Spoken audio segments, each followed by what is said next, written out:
खवय्यांनो, स्वागत आहे तुमचं आपल्या दिवाळी स्पेशल एपिसोडमध्ये. आणि आज आपल्या मेन्यूमध्ये आहे बेसनाचे लाडू. हे बेसनाचे लाडू पेढ्यासारखे तोंडात विरघळणारे पण तोंडात न चिकटणारे खुसखुशीत असे खमंग लाडू आहेत. आता आपण बघूया आजची आपली स्पेशल रेसिपी. आता साहित्य बघून घेऊया. आपल्याला लागणार एक 3 वाटी बेसन आपण चक्कीमधून पिसून आणलेलं. त्यात 1 कप आपल्याला साजूक तूप लागणार आहे गाईचं. त्यात आपण घेऊया 2 कप पावडर शुगर, 1 कप चना डाळ, थोडे चॉप्ड केलेले कॅश्यू आणि पिस्ताचिओज,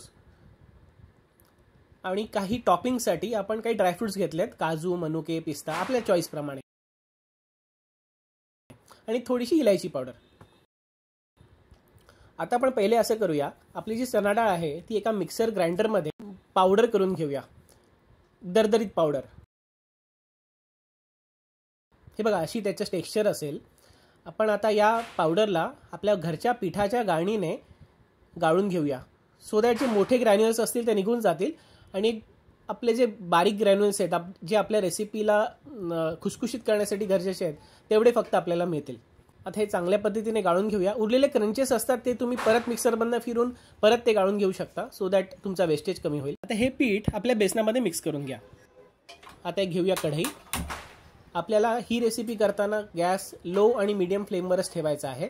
त्यामुळे कढई प्रॉपर तापली की त्यात तुम्ही बेसन टाकून घ्या. आपण घेतलेलं बेसन आपण पहिले तुपात नाही भाजायचं. पहिले बेसन आपण कोरडंच 2 ते 3 मिनटं किंवा 3 ते 4 मिनटं depending upon the moisture content आपण बेसन असंच हलकं भाजून घ्यायचं आहे.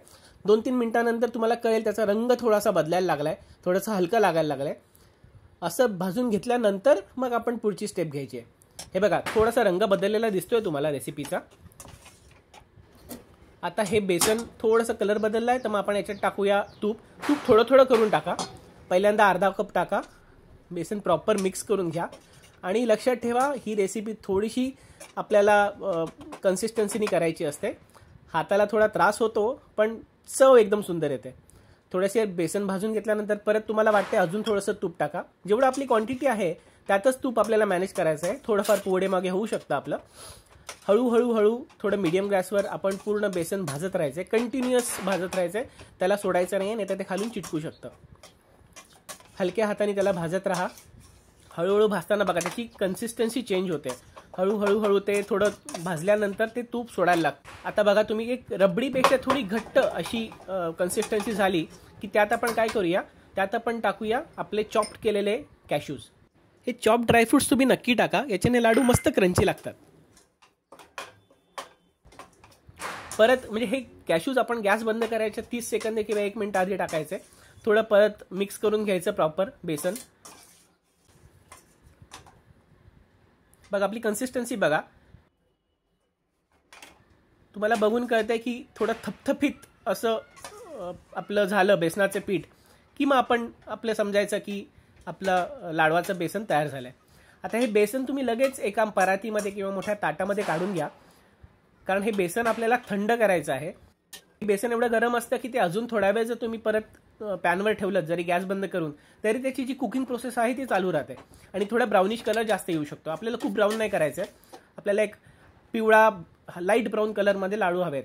त्यामुळे हे घेऊन थोडं पसरवून घ्या, थोडं हलवून घ्या, थोडी त्याला हवा लागू द्या, म्हणजे ते प्रॉपर थंड होईल. आता तुम्ही हे जेव्हा पसरून घ्याल तेव्हाच त्याच्यावर आपल्याला जेवढी घालायची तेवढी इलायची पूड त्याच्यावर टाकून घ्या, पसरून घ्या आणि मग त्याला थंड करत ठेवा. अशा गरम पिठावर जेव्हा तुम्ही इलायची पूड टाकता ना, त्याची चव पूर्ण लाडवामध्ये प्रॉपर मिक्स होते. ते ॲक्टिवेट होतात त्याचे ग्रॅन्युअल्स. आता बघा आपले पीठ पूर्णपणे थंड झालं आहे. आता ही इलायची पावडर आहे ते आपण मिक्स करून परत त्याला एक समान करून घेऊ. आणि एक लक्षात ठेवा, पीठ पूर्ण थंड झाल्याशिवाय पुढची कोणतीही स्टेप करायची नाही. आता बघा पीठ आपलं थंड झालं आहे. आता आपण आपली जेवढी मापाची साखर आहे ती घेऊया.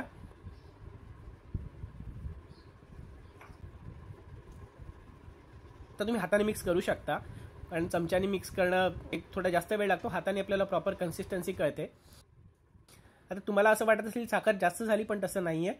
साखर ऑटोमॅटिक त्याच्यात मुरेल आणि प्रॉपर त्याची सर्व लाडवामध्ये ती मिक्स होईल.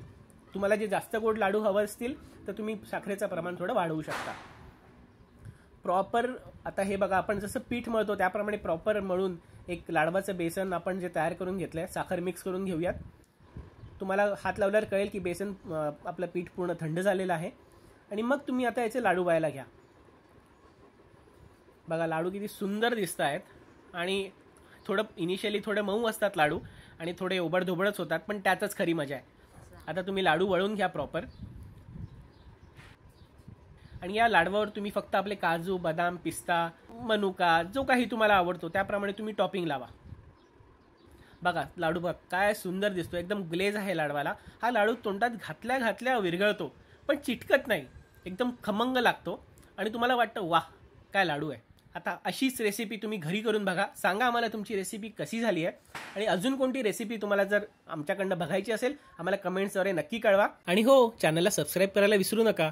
Till then, signing off from kitchen की Asha. Wish you a very happy Diwali.